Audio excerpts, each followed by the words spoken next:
Okay.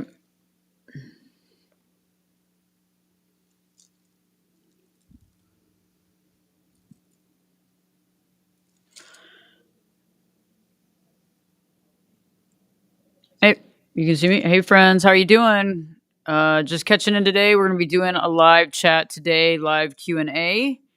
So I think it'd be fun just to kind of talk about things, answer any questions folks have, dive into some relationship stuff, that sort of thing. And so anyway, we are here right now, and it's been a long day, but a great day. Worked with some really great clients today and tonight. And we're a few minutes late starting like we thought we were, but we are here now. So glad to have everybody here. As folks start joining us in, we'll start talking some more about answering some questions and stuff. We're over here. But in the meantime, it's interesting. I find, we're all going through stuff. We're all having some challenges. We're all dealing with stuff in our lives, and we're all having people that are amazing in our lives, and we all have some people that are probably a little challenging in our lives. And so, definitely want to discuss those things because I do feel too that honestly, um, you know, most of us, I believe, we can learn from each other to some degree, and I think that we can learn from one another, and the situations that everybody's going through can be very open eyes, right? We can have open eyes and understand that very easily when we're able to experience that. So definitely a good thing, definitely a good feeling, and I feel like this is a good safe environment for um, us all to join and talk and communicate. And so let's do that tonight. I'm not really sure what time it is where you are, but here it is about 7:30. And so I know that many of you it's later, some of you it's earlier, some of you it's the next day. So it's the guitarist. Great to see you. Hey, how are you doing? Thanks for reaching out. I'm glad to hear from you. Tebow, great to see you. How are you doing? Glad that you reached out. Thanks for tuning in. Renee, hey, how's it going, Renee? Great that you tuned in tonight. I'm glad you're here. Good to see you. Betty, great to see you. Betty from Virginia, good to see you. Glad that you tuned in. Thanks for tuning in tonight. Lori, great to see you. Thank you. Glad that you tuned in. It's good to see you, sweetheart. Everybody that's coming in, let me know if you have any questions or thoughts. I feel like it's interesting because I think we all learn from each other. We all have these moments. And throughout all the sessions today, with various clients, we worked with various situations and it's very powerful. But the more we know, the more knowledge we have, the more power it is, right? And because we have that knowledge as power, it's really good. And we're able to see things a lot more clearly and understand things clearly. And that's very powerful. And so anybody that has some questions joining us in, do not hesitate to ask. Zen and me, great to see you. How are you doing? Glad that you have arrived and joined us today. Very good. It was interesting. A friend of mine, Dr. Marnie, actually just had her books published. So I actually wrote a dedication to one of her books, which is interesting. And I'm just really happy to do that. She'll be up. She'll be on an upcoming show for sure here in the future. Her books are, very narcissistic forward as far as narcissism and parental alienation. Very interesting stuff. So very helpful. So I'll definitely have her on an upcoming show. We just put out a podcast earlier this week, and that podcast was on understanding how to deal with challenging, demanding, negative people that we deal with in our lives, and how we deal with that and how to overcome some of those folks. Because, a lot of times we have these folks in our life and we don't even know that they're those people. We don't really even know because we've been around them so long, right? Because we've been around them for a long time. Perhaps they might even be family members. They might be old friends, right? So we don't really realize that. And so if you actually go and check out, and George is here tonight, and so maybe George could put in maybe the link to maybe the Spreaker link or the iHeart link on that last podcast we did. And I think it came out, when was that? A couple of days ago? Maybe 2 days ago. I think it might have been 2 days ago. And the name of the podcast is How to Safeguard Yourself from Challenging People. And I'll send you that link, actually, if you want me to send it to you. I got it. You got it? So how to safeguard yourself from challenging and demanding people. And, it's really helpful because you can actually take some mindful moments to analyze and see clearly who is challenging, who is demanding in your life, right? Because that's a big thing. Who actually is challenging, who's demanding, who are the negative people in our life, right? And it's interesting because I'm offering ways of becoming aware of who they are, understanding the characteristics they have in common, and then how to spot them. And I think that's really important. Also discussing why we allow them into our lives in the first place, and then how to safeguard ourselves and how to safeguard from that type of energy. Some of these people we can obviously let go of, and others of these people we just have to get some emotional distance from. And that's always interesting. Rhonda is actually she is helping us out here on the TikTok. So Rhonda's going to be helping us out, put any sort of links up on TikTok for that, and I will make sure that she has that as well. So if anybody's listening, if you'd like to listen to that podcast, it was really helpful. I really do think too, it's like we don't really realize those folks in our life, and a lot of times too, we give people. I think we give people the benefit of the doubt, right? We give people the benefit of the doubt, and we don't always realize, but we end up having these feelings, or we feel dejected, or we feel down, or we feel kind of beaten up around certain people. And so it's really good to analyze and understand who are those people in our life so we can generally safeguard ourselves, which I think is important. Jerry, great to see you. Thanks for tuning in. I appreciate you tuning in. Very, very good. The guitarist, why not date a needy person? Interesting question. A needy person. I guess it depends on how you categorize needy, and how we define needy. And I think needy is an interesting word because I think sometimes, a lot of times, people categorize that more needy as, needing more attention, sometimes maybe more codependent. And I find that, it just really kind of depends on what type of relationship. If you're a really independent person and you like to have your own time and you like to do your own thing, probably having somebody that really needs your attention is not going to be something that's probably a good direction for you, because that's probably going to feel smothering, right? And so we need to really think about that when we're meeting folks and connecting with folks, and not necessarily, if somebody really cares about you, does that make them needy? But I think that needy to me is described as, or defined as, well, someone that kind of gets attached pretty quickly. Maybe someone that is more connected to you and wants to kind of live vicariously through you. Somebody that feels like they need to be around you all the time. Maybe someone that doesn't have a total firm identity of who they are, or somebody that's gotten out of some relationships that were pretty traumatic.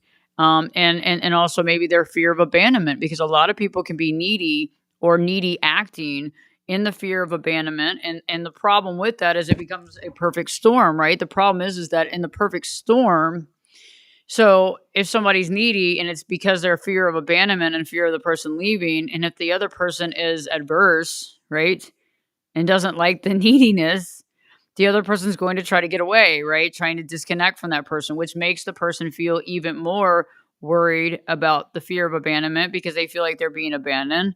And so, and then the other person can't stand the neediness. So it becomes, kind of the self-fulfilling prophecy of pain. And so definitely, I think being able to see that in ourselves, if we are, and being able to work through that is very important, because sometimes we don't realize that. And sometimes it could be because of the pain that we dealt with our upbringing, or past relationships, right? And then sometimes it can be the fear that we feel like we have to do all this stuff for somebody. Like we feel like we have to be there for somebody all the time and do all these things for them to stay, to keep them.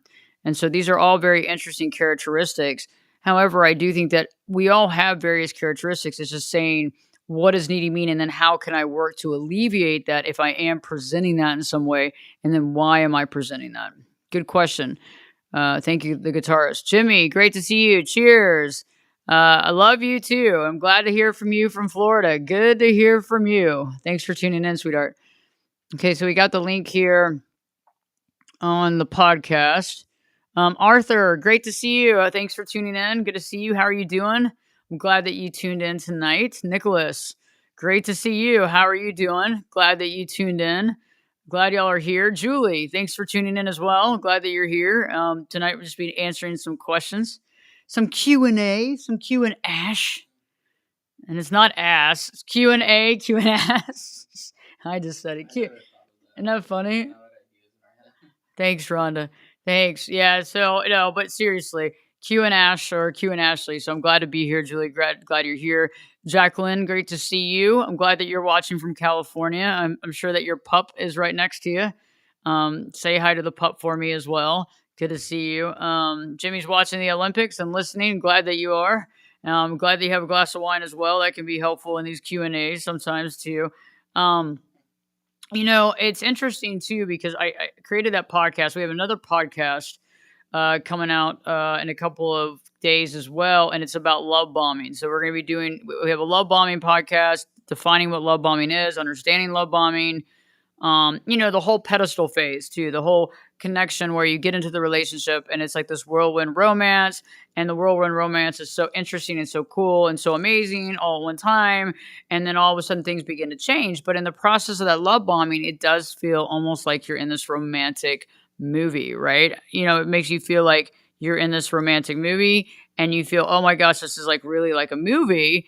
And I think it's interesting because we get confused because we watch films and we watch these romantic comedies and we watch all this stuff and we get confused what a real relationship is versus a relationship that's based on love bombing. And love bombing is one of those things that like actual love bombing leaves, right? So it's not something that's consistent. It leaves.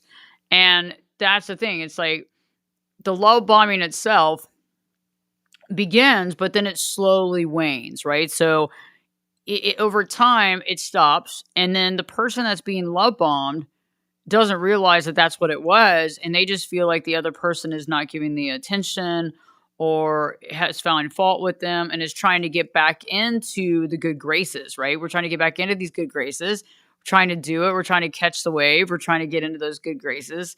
And so we start getting crumbs instead of the big things that we got. And eventually over time, it slows down and slows down. And then that person begins to find our faults, right?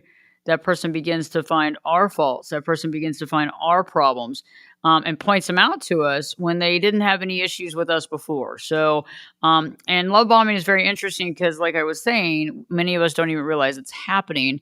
We don't really realize what it is until later on down the road when we realize this actually took place and this is what that is and that's what this is described and this is how this looks. Because it can really feel like a whirlwind romance. It really can. And for folks that have gone through it and come out the other side, outside of the relationship no longer, it can be painful. It can be painful because you really did believe, that this was, you really did believe that this was going to last, and you believed that this was happening and this person was doing that and they just loved you. But in reality, there was strings attached. But I think most of it is, again, it goes back to abandonment. I know that I'm not trying to bring everything back to abandonment in today's Q&A, but I think that subconsciously, many people use love bombing to kind of to bring that person in, to connect with that person, right? So they bring the person in, they connect with that person, and then they do all these things for that person. And a lot of times, right, when somebody's love bombing you, it's things that you've never had before. So you might have been in a previous relationship where your husband, your ex-husband, your ex-wife, your ex-girlfriend, your ex-boyfriend, whatever, wasn't really there for you, didn't really listen to you, didn't go get you anything, didn't buy you anything, didn't take you places, didn't do anything. And so that's why love bombing is so hard, right? Because it's hard to see it, because for the first time you might be like, wow, I'm being taken to dinner, and wow, this person is really like listening to everything I say, and they're not on their phone all night, and oh my gosh, they're taking me on this whirlwind vacation, and I've been on a vacation in 2 years or whatever. You know what I'm saying? Like it's very interesting. So you can get very wrapped up in it, and so when people get love bombed, it's sad because people say, well, why was I so stupid to fall for that? But it's like, well, how could you not, coming from the situation that you came from, where you didn't get a lot of attention, or maybe you didn't get a lot of love shown, and all of a sudden this person is giving you all these things. And I think that's interesting. I mean, I think that's a very interesting thing. And so you're getting this and you're like, wow, this does exist. And there are relationships out there where people do care and do things for other people, but it's not like all at one time and then it doesn't stop, right? Because love bombing at one point in time comes to an end, right? So if y'all haven't already, if you're watching and you're entertained at least, definitely share it with folks that you might think might like to hear the show, or connect with us, or be a part of the community. You know, because I think a lot of times people are looking to share and ask questions, and just connect with a group of people that they can actually feel safe around. And I think this group is definitely a great group. Um, let's see, Julie, how to deal with those who oppose the idea of love one another. Interesting. I'm assuming you mean to care about people, to have unconditional love for other people. If you don't mind, if you could um, be a little more specific, because I'm a big believer in having unconditional love. It took me a while. It took me years of my life to figure out how to unconditionally love myself, and it took a while.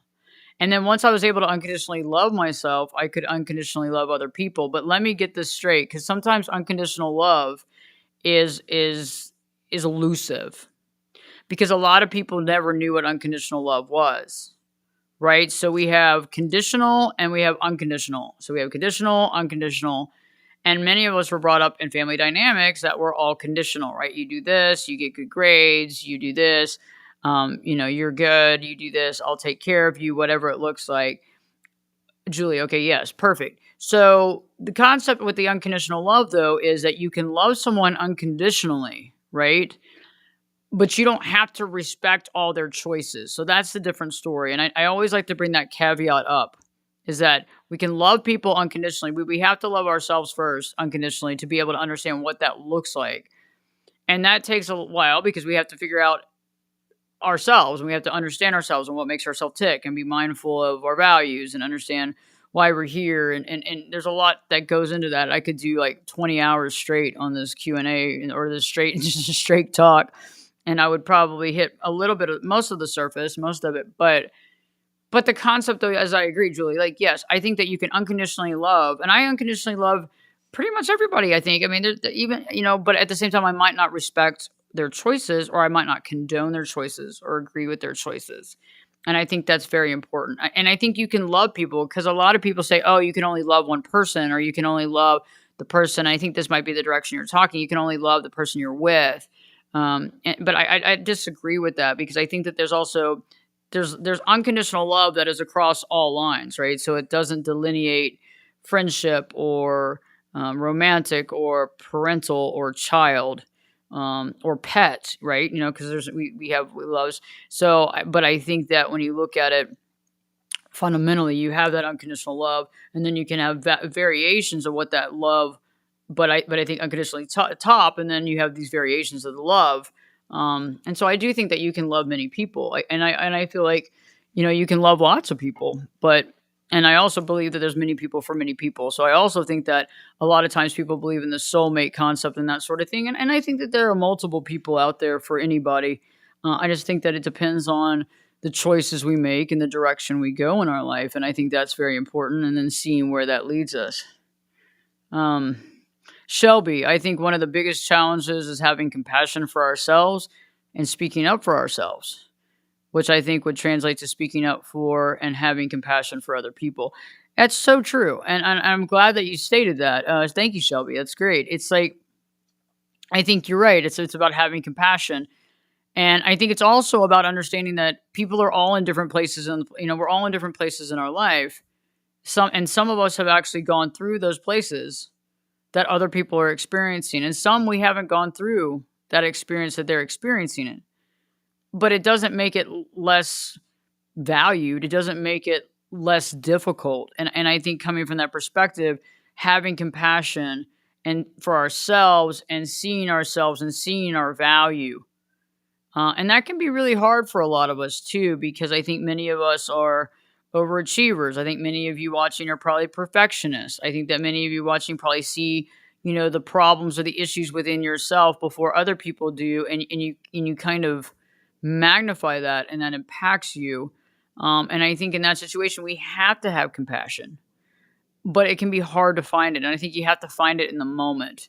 It can't be like this like platitude idea of compassion. It's almost like when people say, "Oh, you need to be grateful. You need to have, you need to be grateful for this." And it's like I see that people try to have this concept of being grateful, and they try to look at grateful like across everything. But really, in reality, I find that it's a lot easier to be grateful in a moment, in a moment of time, right? Instead of across the board, because it doesn't really last, right? It's like, and we have to be able to conjure that compassion, speak up for ourselves in the moment.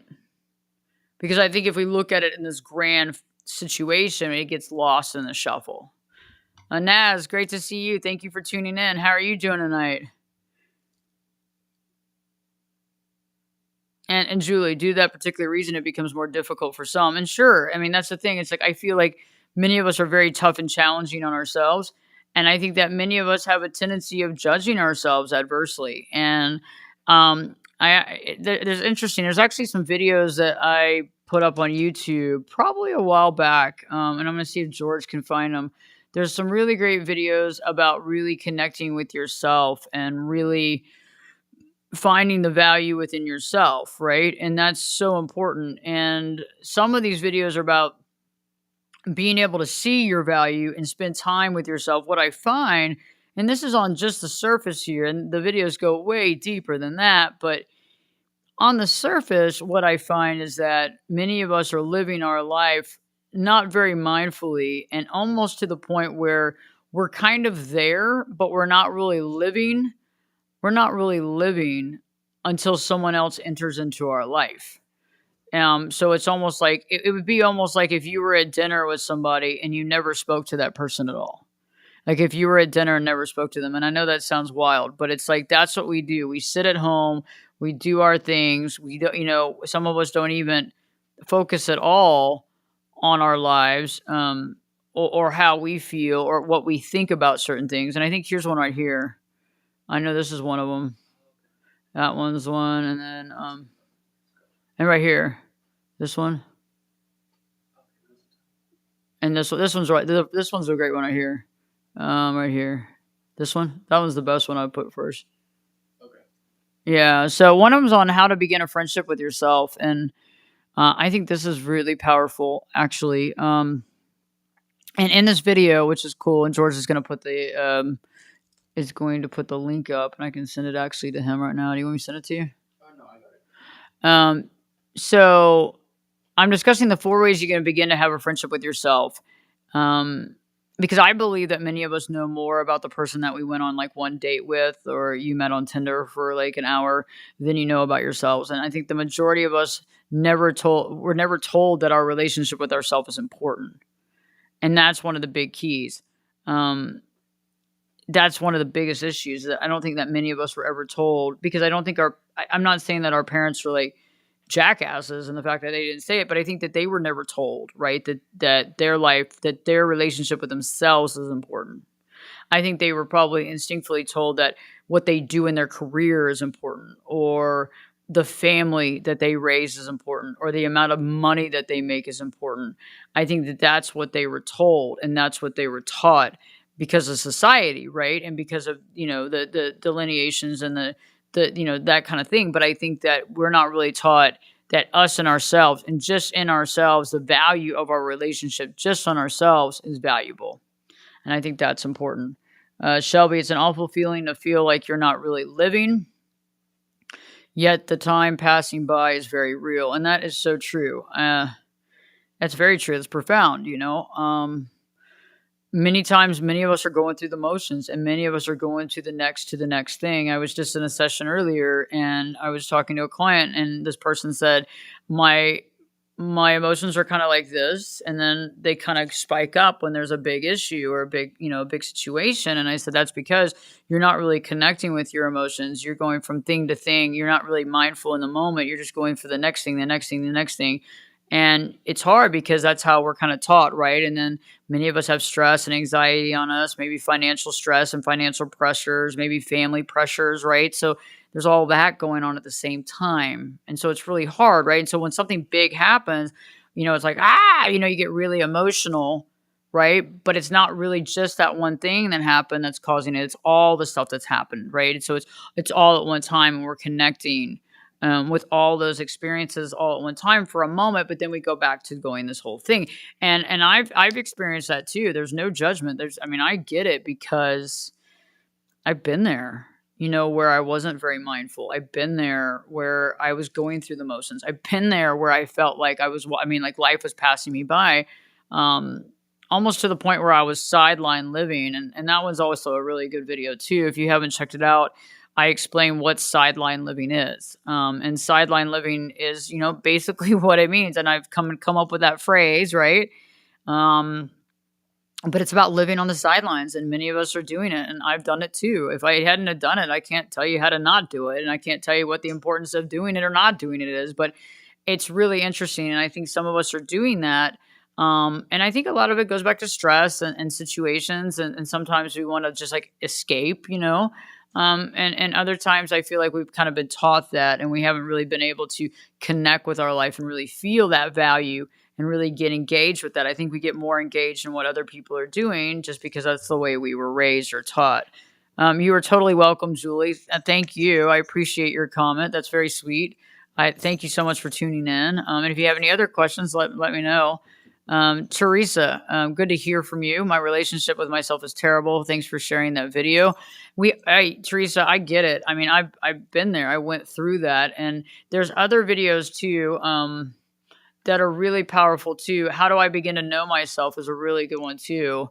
And that's and it's really connecting, and there's because it takes a while to get to know ourselves, because really the most important relationship we're ever going to have is with ourselves. And every relationship that we have with other people, actually connects us with who we are. So like when we go out with somebody, a lot of times we're worried, like, how do they feel, or what are they thinking, or what's going on in their head, or how do they think about me? But in reality, it's like if we really connect with the situation, we really need to start looking at how we feel about them, or the triggers that we feel when they talk, or how, do I feel comfortable? Do I not feel comfortable? When they said that, why did I feel this way? Or when they said that, why was that triggering me? It really gives us some self-awareness to what's going on in our own mind and our own emotions. And Buddy is here at the office. Hi, Buddy. And Buddy is scratching. He's itching. We're going to get him into the vet on Saturday to he needs his allergy pills, and he's been out for like a day and a half. And so, yes, he is scratching and itching, and I feel bad for him. So we're going to definitely take care of him after work on Saturday. So that'll be good. Yes, Teresa, George is going to put that other, did you put that other video up? Yeah, I put the how do I begin to know myself. Yeah. What about this one? Oh, is this it right here? That one, yeah. Okay, cool. So there's another one that he's putting up, and there's actually a whole series of these. And there's another one too. Okay, yeah, these are good too. Let me see what they are. Right here. Yeah, am I treating myself right? So that's a really good one too. And George is going to put that link up there. So Teresa, if you get a chance to watch these, please let me know what you think about them, and please let me know if they impacted you and helped you. Hey, buddy, come here. Come on. Okay, let's see. Okay, we got that link up. Okay, Shelby, do you think it's possible to get to the level of being present and mindful after trauma? Yes, definitely. I do believe that is not only possible but probable if we work on it. Yes, I do believe that we can be present. And it just takes time and effort, and it takes dedication, and also it takes us to realize that the trauma is not permanent. And then there has to be a value proposition that we see within the trauma. We have to get to that point where we begin to rise above it, but we also see the value and the purpose of going through it because there was something that we had to learn. And I think that in of itself is very powerful, and that in of itself can be very helpful in the fact that we can learn from the trauma, even though the trauma was very painful, and even though the trauma created a lot of pain and suffering in our life. I do think that anybody that's gone through pain and suffering and trauma and come out the other side to understand the value of going through it and then empowering themselves up through it. And it takes a process. And that's something that I work with a lot of clients in doing, because it takes a process to go through it. Um, and it takes a process to be empowered from it. And then once we get empowered from it, then we begin to see the different variations and sides of why we went through it. And then that changes the game, right? So then all of a sudden we start saying, oh, okay, wait, this is how this is, or this is why this happened. And this was the impact that it had in my life. Yes. Was it painful processes? Yes. Did I appreciate it at the time? Hell no. Did I even, I mean, could I have not gone through that and been fine? Sure. But I think that when we get to the other side of it and we see what we went through, all of a sudden, yes, the pain and suffering, even though it's still pain and suffering and there's no way to slice it or dice it any other way, but it becomes part of us, as far as we're not owning that anymore, but we're seeing us in a different level, a different powerful level after going through that and experiencing that, learning from that, growing from that, and then moving forward. And it's because when we are mindful, it's all of a sudden we don't declare it one way or another, and we begin to see that value in that experience. We don't want, and then from that, because of the experience and the mindfulness, we don't have to go, we work to not have to go through that process again. We learn other things, right? But we don't have to relive that per se. Renee. Oh, hi, buddy. Renee says, hi, buddy. He says hi back, Renee. He's happy here. He's been at the office this morning. We've been here for a long time. He's happy, I guess. I think he is for the most part. He's a good sport. He likes to be at the office. So he's a good sport. He's here 6 days a week. And he loves going home. And when he goes home, he eats and he barks at me for food and has a good time. But he's pretty calm here at the office right now. He's pretty good. You want to come over here? You might want to sit over here. He's going to scratch. Okay. Oh yeah, 64 max power. Next time you need to make a platform so Buddy can join the video. That's not a bad idea. Yeah, we need to put. Here you go. We need to put him in a little chair. Well, you can put him in that little white chair. All right. Okay, here we go. Okay. Here we go. We got Buddy. Okay. He's on camera for a little while, as long as he'll want to sit up here. So we're here. Oh, David Call, and where to find the video links? How does David find the links in the, is it just up here in the chat? And where to find the video links? Where do you find them? Okay, they're on YouTube, but we need to put, oh, I got it. We're going to add those to Facebook. George is going to add those onto Facebook. Sorry about that, guys. We've been adding them to YouTube, and we forget that sometimes they don't go over to Facebook. David, he's going to add those right now. So thanks for letting me know that they're not on Facebook. I appreciate that. I hope you're doing awesome, as always. Diane, great to see you. How are you doing, beautiful? Hey, beautiful. Is that to me or Buddy? No, I'm just kidding. Yeah, you're so sweet. Glad you tuned in. Hey, Renee. Hi, Buddy. I hope Buddy starts feeling better. He's doing good, except for his allergies, but he's actually, his little paw got healed, and he's not having walking issues right now, so that's good. And he's all healed up, and he's doing good. But he will get his allergies fixed. For sure. Shelby, that was very helpful. The value of trauma. Thank you, Shelby. And I appreciate you tuning in. Anything else, just connect with me. If y'all have other questions outside of the Q&A and you say, hey, I was thinking about it and, I have another question or whatever, you can always go to my website, and George will put that up too in the contact page. And you can always just reach out and contact me, and I will reach back to you. So, you can always contact me and say hi, and let me know of anything that you have going on, or any questions or any thoughts that you have, or, something that you might have sparked a thought in your head that you would like to ask or talk about. That's cute. Okay, let's see here. Buddy is a great co-pilot. Yes, Diane, he's a great co-pilot. He's so sweet. He's been in a lot of videos. He just did one of his new videos on TikTok, and he's got part 2 coming up. And it was actually, my TikTok page originally was a Buddy page. So I was the voice of Buddy, and Buddy was doing cute things. And so I just took over the TikTok page a few weeks ago, and we're having fun on TikTok. So if you're joining us on TikTok, thanks so much for tuning in. We have a new video coming up tomorrow on TikTok, and then we're gonna have another video on the weekend about marriage, the roommate situation, about how a lot of folks' marriages have turned into a roommate situation, quite honestly, and it's hard because that's not the marriage that you thought you were signing up for, right? You weren't signing up for a roomie, you were signing up for a marriage. So, yeah, I'm going to be talking about the signs of the roommate situation. And then later on, I have a few videos on how to overcome the roommate situation. Jimmy, thumbs up. Woo! Renee, I went through a lot of trauma in my life and I have bounced back real well from it. Renee, you are an inspiration. I appreciate you voicing that because you are an inspiration. And that's what's so helpful is that you have bounced back from that, and it has, and it's always going to change our life. But what I find is that once we get to that point of dealing with it and accepting it, it becomes like, it used to be almost like a black cloud that becomes a badge of honor, right? And so that's the concept, I think, and that's when we get to that level where it's so super powerful.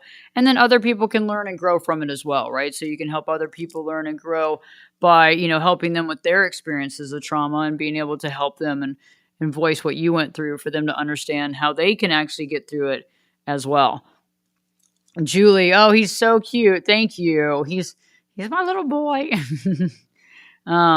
David, great that you tuned in. Perfect. I will check out your YouTube for sure. Great insights tonight. Yes, check out, if you're on TikTok, check out YouTube. If you're on YouTube, check out TikTok. If you're on TikTok, check out Facebook. But yes, we're wanting to make sure that we're on all options. We're on LinkedIn as well, I believe. So if anybody's looking in LinkedIn, we're there as well. So we have the links up here for the show, for the videos. That's great. And we put those on Facebook too? Yeah. Okay. Oh, good. Yeah, I see them on Facebook. Oh, that's funny that we crossed over on Facebook. So our comments are coming up here. Yeah, all the comments come up there, but if I comment on YouTube, it won't go to Facebook. Oh, sneaky. Okay, we got it. Diane. Okay, Diane has a question. How do you know if you have trauma if you suppress it? And that's interesting. And that's something that we have to, I believe that's something that we have to get to the heart of. And to me, though, it's like, if you do feel like you're having some trauma or some child-based trauma, I think a lot of that goes back to one of the best ways of figuring that out, to be honest with you, would be to start excavating core beliefs, right? What are my core beliefs? And our core beliefs usually can be very helpful. And our core beliefs can be maybe getting in the way. And some of those core beliefs can be helpful, and some of those core beliefs can put us down. Some of those core beliefs can have us believing a lot of things about ourselves that's not true or negative or false or painful or sad. And I think that some of that trauma that was experienced goes back to some of that negative or low self-esteem, low self-worth. And I think if you can get into some of those core beliefs that are hiding our core wounds, right? I think that can be helpful, Diane, in figuring out trauma. I work with somebody now. Lisa is actually working with me, who is a trauma specialist that, I can also, and if you wanted to reach out to me and contact me, I can put you in contact with her as well. For everybody out there that's listening about trauma. But I really think that trauma goes back to the core wounds. And I think that trauma goes back to the core wounds. And I think that when we kind of examine those core wounds from our core beliefs, and it takes a lot of work to really get into your headspace, to analyze your thoughts, to really connect with those thoughts, and to be able to actually process the thoughts in a way that's mindful. Because a lot of us aren't really listening to our thoughts. It's just babble. It's almost like, oh, look, you're so itchy. It's just babble in the background. It's almost like music in the background at a restaurant. We're not paying attention to the lyrics anymore, but yet that's our voice in our head all the time, right? And some of those are actually pointing to our core beliefs that actually point to our core wounds. And I think anybody that's gone through some trauma in their life has some core wounds. And I think that can really help us to find and indicate those traumas. So I think that a great question, Diane. Thank you so much for asking it. I appreciate that. 64 max power. It's strange how many vulnerable people can feel so safe with a dog love.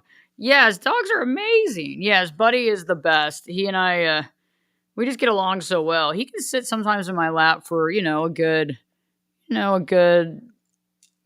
hour sometimes.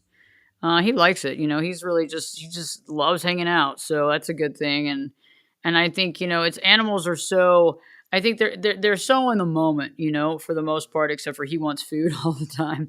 But they're so in the moment, and they're so in the moment, and that's what's so fun and exciting about them is that if we actually learn from them, it can be very powerful. And I have some stuff coming out ASAP on all that here, probably in the next couple of weeks. And then we're working on a bigger project as well here, probably through the next few months. So it'll be interesting. And George is going to help me, and Ron is going to help me, and we're going to rock and roll that out. 64, I'll email you. Okay, I need help to find a therapist where I live. Definitely email me, and I will help you in any way. Let me know. Just go to Ashley Birders, click on that contact. Go to ashleybirders.com, click on that contact page, and I'll reach out to me and send me an email, and I'll respond ASAP. I'm going to help you find that person. Julie, Buddy looks calm, and you're holding hands. Oh yeah, he loves hanging out. Julie, he's always having fun. He loves just chilling and hanging out, and he's like a little teddy bear. He's just so sweet. He's like, oh. He loves George. He's always like, what is George doing? But yeah, he's a sweetheart. We're besties, so he's definitely sweet. Diane, you're the best. You rock, Ashley. Oh, thank you, Diane. You rock. I'm glad you tuned in. So, yeah, and I think it's interesting when you think about like core wounds and core beliefs. And we have some videos on that too, because our core beliefs are like these belief systems that we believe, right? And so it's almost like the laws of the land, right? Like the constitution of your life is those core beliefs, and then some of those can be very helpful, and some of those can be very harmful, and a lot of those harmful ones are the ones that we really need to figure out, begin to understand where they came from, and then begin to let those go. And those can take some time and effort to do that. However, when we get through it, we get through the process of doing it, we really learn a lot about ourselves in the process, and we learn a lot about who we are and our situation, our personality in our life. So always a good thing. I think he wants to sit with you, George. I don't know. Maybe not. He's like, I'm checking it out. Yeah, you might want to. I think he wants to hang out with you. Okay, let's see. Yes, dogs and cats are the examples. Julie, dogs and cats are the examples of how to live in the moment. Definitely. And we're going to be talking about more about that in upcoming shows as well. So we have a lot to talk about that. And Buddy will be our spokesperson on that one for sure. And good perspective and good thought process, Julie. You were right on about that. And that's something that's very near and dear to me in my life, and understanding that and being able to learn from that and grow from that. Jimmy, what are your top 3 favorite songs? It tells a lot about a person. Oh, goodness. Ooh, what are my... That's a hard one. We can talk about core wounds. We can talk about all this stuff, but my favorite songs. Ooh, God. You're stumping me on this one. Okay. Let me think. I have to go through my song list, actually, to be honest with you. I might be waiting here forever. You're going to be like, oh my God. Ashley's trying to figure out her favorite songs. I like music. It's so funny. I love music, but I love music on a constant rotation basis. And I find a new song and I fall in love with it. And then I find another song and I fall in love with it. Yeah. And I'll tell you a little bit of depth about me real quick. It's actually a really good question, Jimmy, because it's making me say more about how I feel about life. But I've realized that every song that I've really connected with, oh yeah, Mazzy Star is great. Yeah, I love that. Mazzy Star, for sure. For sure. Every song that I've ever loved, though, I went through a moment and a time with it, and I felt something with it. And some of those I just adore. And then some of those times I think that many of us have had, we just don't want to remember again. I'm just kidding. Some of those times you're done with. But I think that some of them, when I listen to songs, like when I listen to Mazzy Star, I listen to different songs from back in the day, or I listen to songs that I recently heard, like even 2 years ago, or even 6 months ago, or even my favorite songs that were 3 years ago. I almost go back into that moment where I remember hearing the song for the very first time. But it's interesting because I feel like as I grow and learn every moment of every day, my music changes too. And in that process of growing and learning and my awareness factor, the more and more aware I get, the more my music changes, and it's very interesting. And so, I don't know if that says a lot, but it's funny because I can go back to music and I can almost feel what it felt like to be in that spot when I was listening to that music. And so I've realized that in order to continue to keep, going to that next level, the music has to automatically change too. Just like I don't watch movies really anymore, but when I did watch movies, the movies had to keep changing. I had my favorites, but it was funny because when I watched my favorite over and over again, I felt like I was going back into that over and over again. And I realized, I love the music, but I have it's almost music is almost like pictures for me. And that's another thing too. Music is almost like pictures. So like a song is almost like a picture into the mind's eye of what happened XYZ. Like if I listen to Mazzy Star, that goes back into that picture moment of times that I spent with you and other people that I really enjoyed spending time with, and I can actually go back into that moment, right? And so that's what's so interesting is that I almost have to build new moments with new songs when I do listen. So very good question. Oh, Diane. Oh, your Bohemian Rhapsody, huh? Is that your favorite song? So I like that. That's a good one. That's a really good one. Jimmy, I understand. Perfect. I'm glad that you asked that question. That's a really good question. John, love the interactivity with these Q&As. Ashley, keep up the amazing work. John, thank you so much for reaching out. Great to hear from you. I'm glad to hear from you. Perfect timing as always. I hope you're doing well and having a great day. And I look forward to learning more about your Reiki and everything else that you have going on. So congratulations. Jimmy, music heals. Music does heal. And I do feel too, it's like that's another thing is that music can really heal us and make us feel good. Music can be very upbeat and very helpful. Music can actually increase our memory and thought process. Music can also, though, pull you back into a state in your past. And it's interesting because think about it. I mean, many times when you're thinking about an ex boyfriend or ex girlfriend relationship and you play that song, how many times do you think about picking up the phone? How many times do you think about calling? Those types of things. Very interesting. Also, music can also be, it can get you to propel you into a certain type of lifestyle or a situation. It can also remind you, it can also reminisce, and so those are very interesting pieces too. But it can definitely heal and it can definitely also open our mind and engage in that moment as well. We have a few minutes left. We're gonna finish up here in a few minutes. Oh, really? Okay, hold on. Let me go back. Oh, here we go. Nicholas, thank you so much for tuning in. Nicholas, thank you for your videos. I am still trying to recover from a suspected BPD ex-girlfriend. Are children of single parents more likely to have BPD or other? Are children of single parents more likely to have BPD? I don't think that. I think that yes, children of single parents definitely there can be issues depending on the situation. I don't think it's just though. I think the abandonment issue is definitely there. So if you're looking at the single parent concept where the child feels like the mother or father has abandoned them, or they don't know that person, and so by not knowing that person, um, they kind of act out, or they have some challenging relationships, that sort of thing. I think yes, you're right. I think that could be prevalent. I think also, you can see codependency though in single parents, with kids with single parents. I mean, yeah, kids with single parents. You can also see narcissistic tendencies with, I don't think that that's just a one size fits all, but I do agree that if the child didn't know one of the parents, or the child was held back from that, or one parent left really early on and never came back, or there was this separation, I feel like there's going to be um, a missing link that is going to create havoc in their life to some degree, and until it's worked through, right? Until it's worked through. And Nicholas, it's a great question, but I do feel I've seen narcissistic tendencies, BPD tendencies, codependent tendencies.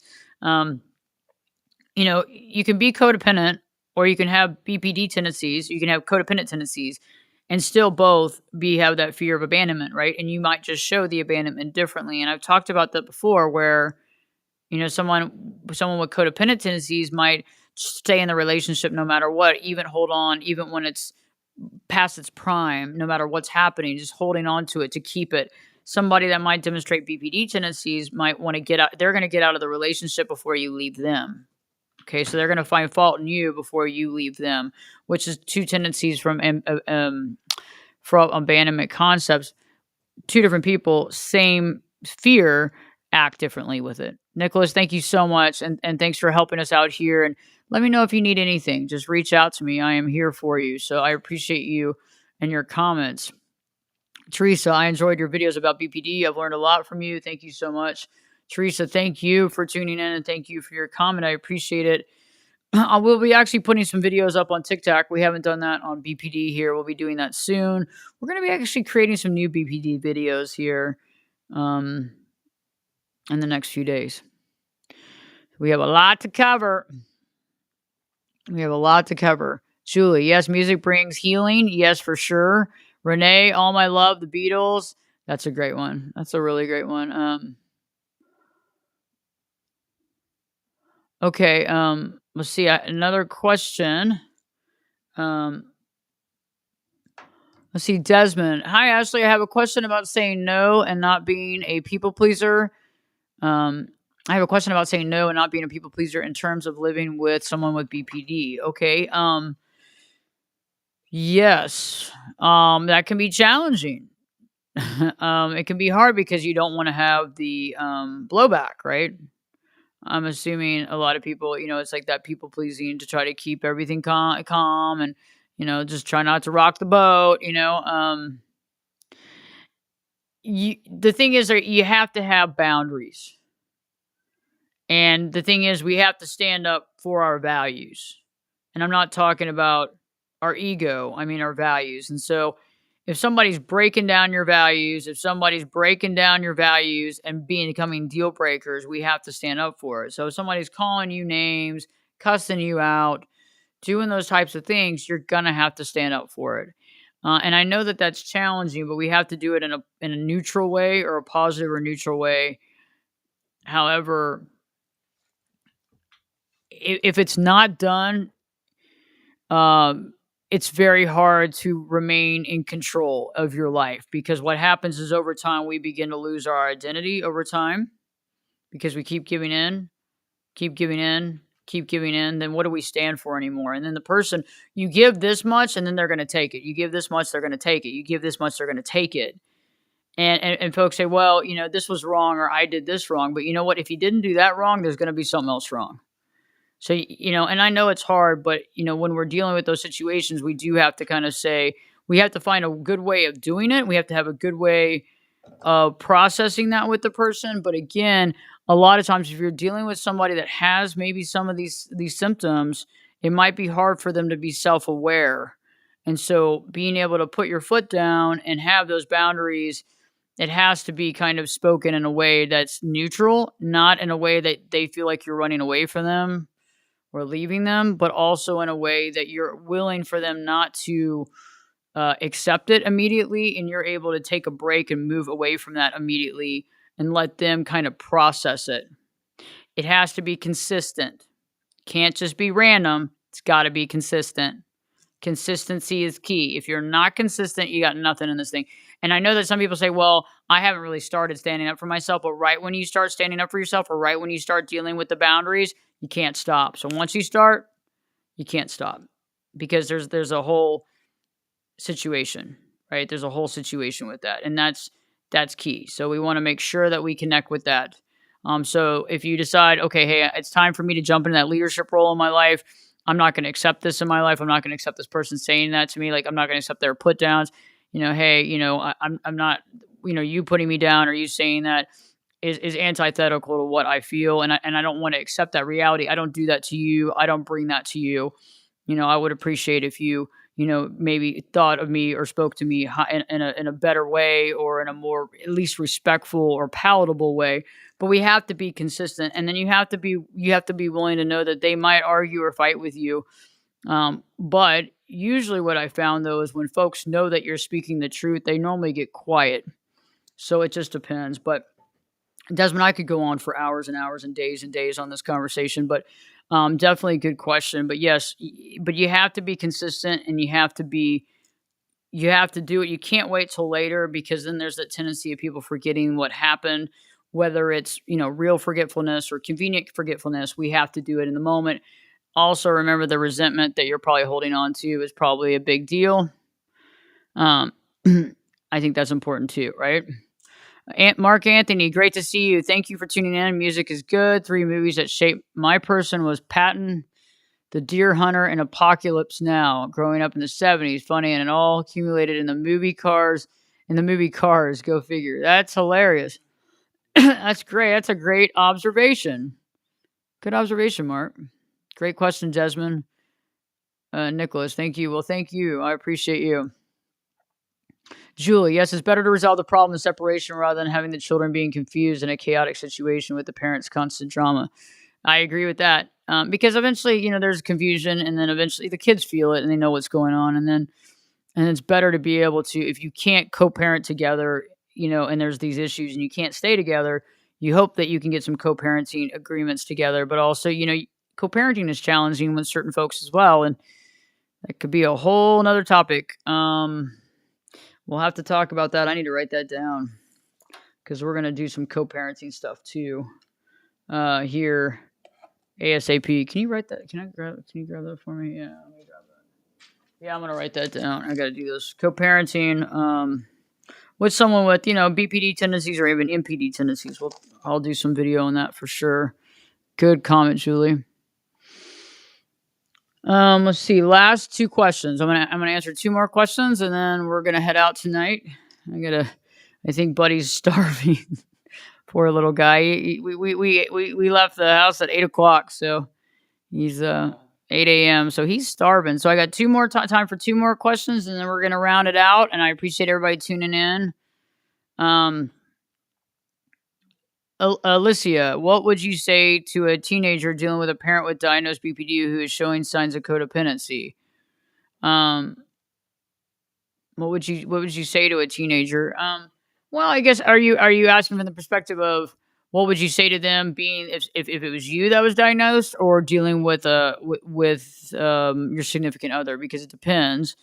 And also I think too, I think you can explain like kind of the reasons and what the person does sometimes and why they do it. Because I think kids can be very confused, right? And as a child, growing up in my life, I understand the confusion. So I think that it would be great if you can explain, hey, and let's say like it's your spouse, or it doesn't matter. It's just like, hey, there's a time and tendencies, especially if it's your spouse, hey, this is sometimes why this person acts this way, or this is why, this is happening, or there's a tendency of this or that. Also maybe explaining triggers and stuff like that. We don't want somebody walking on eggshells in the home, but we can explain the triggers that this person has too, because none of us want to trigger someone else to feel scared or anxious or worried or fearful. We don't want to walk on eggshells, but yet we do want to maybe explain in a safe way what this person's going through, trying to do it in a non-judgmental way, but also trying to do it in an informative way. I also think that if you can find some videos, we're going to actually be creating some new videos here, but if you can find some really good videos too on BPD that are kind of just like very kind of even kill, middle of the road, explaining the process, explaining the signs of it, and kind of why this is, I think it can be very helpful, because the more a child knows, the more they understand, because it's not confusing anymore, right? And I think that when we limit the confusion out of childhood, even if they're a teenager, it's really helpful, because I remember being really confused growing up. So anytime that you can eliminate confusion is helpful, because then somebody knows better where they stand. Because if they're getting one explanation one day and one explanation the other day, or they're getting one response from somebody one day when they do one thing, and they do the same thing the next day and they get a totally different response, it's very hard. This will help the child understand themselves better. It'll also help the child understand the parent better.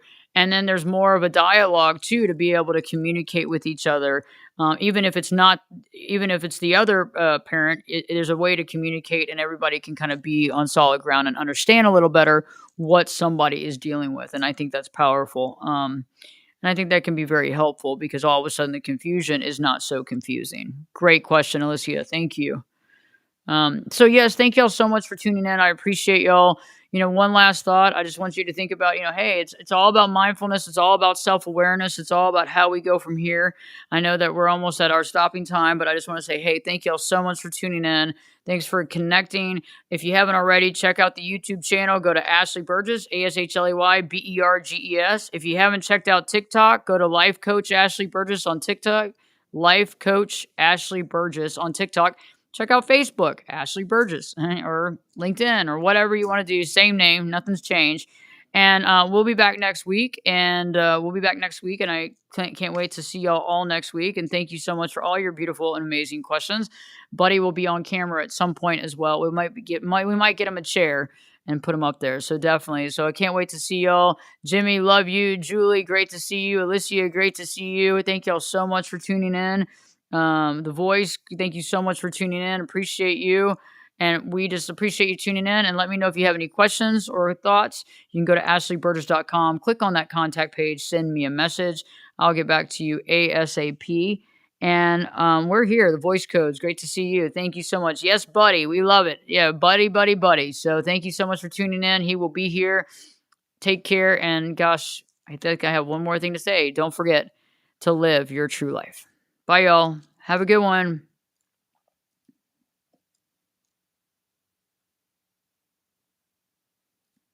Bye.